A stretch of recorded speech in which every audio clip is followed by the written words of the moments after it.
Hello scrappers on YouTube, this is Kat at MKP and I wanted to show you my jumbo clothespin. This is one of the 12-inch ones. I think you can get bigger.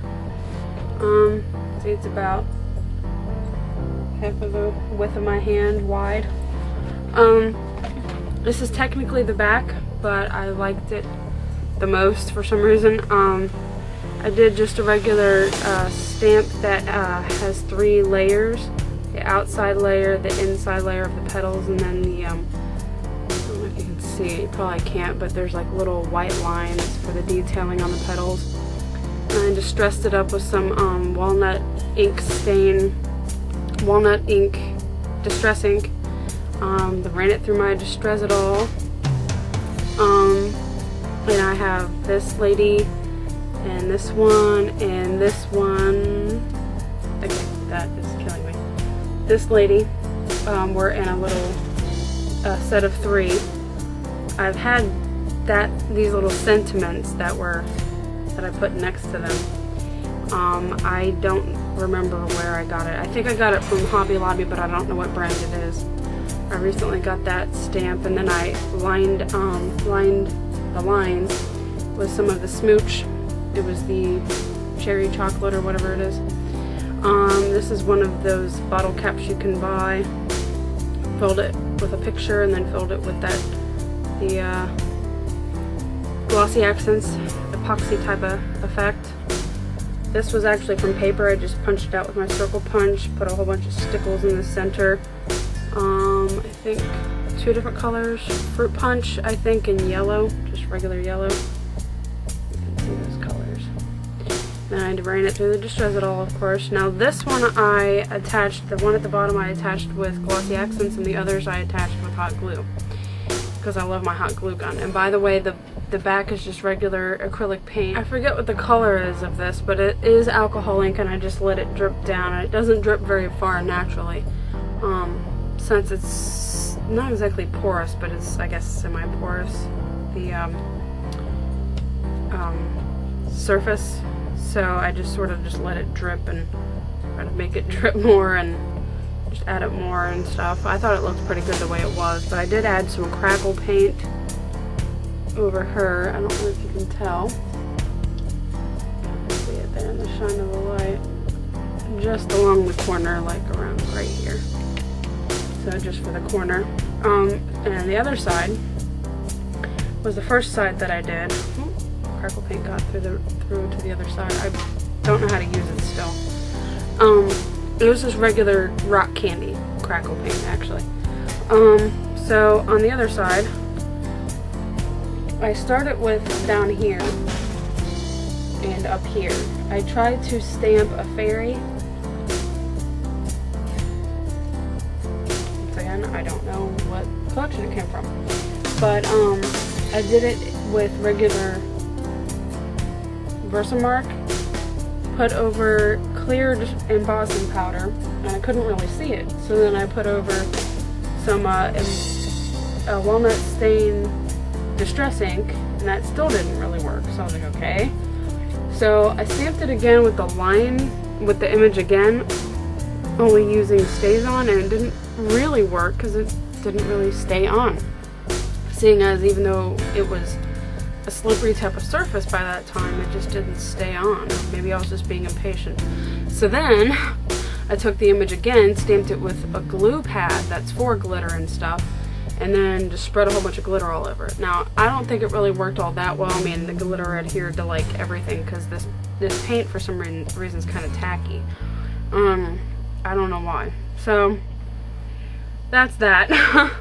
My attempt at putting the ghosty like image of a fairy on here. It didn't really work, but I still like it. Grunge board key with black embossing powder on some little parts here and there.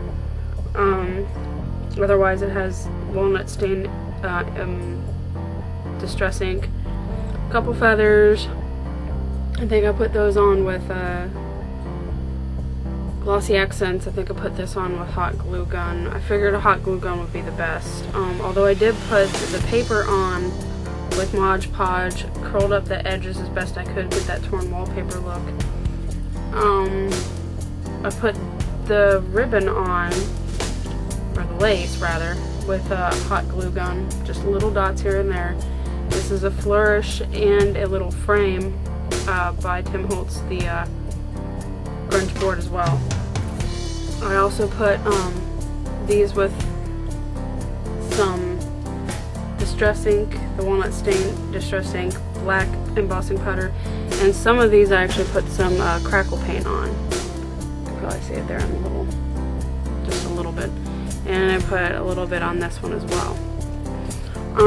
I wanted this one to be about dreaming, and since I also like the Beatles, it made me think of some of this paper that I had gotten. I think it was from DSWV maybe. And after I rubbed a lot of this surface with Mod Podge, I tacked on one of my the embossing type of labeler. And apparently the embossing type of labeled strips don't like hot glue guns, and it sort of started melting it, so I just sort of, you know, drew it in with my what do you want to call it, my piercing tool, and sort of just try to draw on the stuff and make it just look really distressed.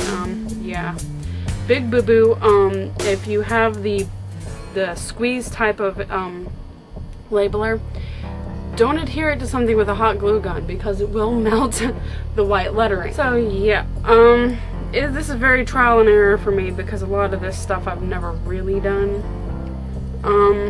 Let's see. And last but not least, I also put on some of this script. I think that was from a Tim Holtz set. The one with the bird, I think it is.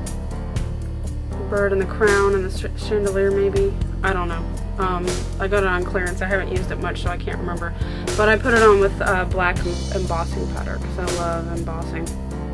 And I didn't want to not do at least one embossed sort of lettering.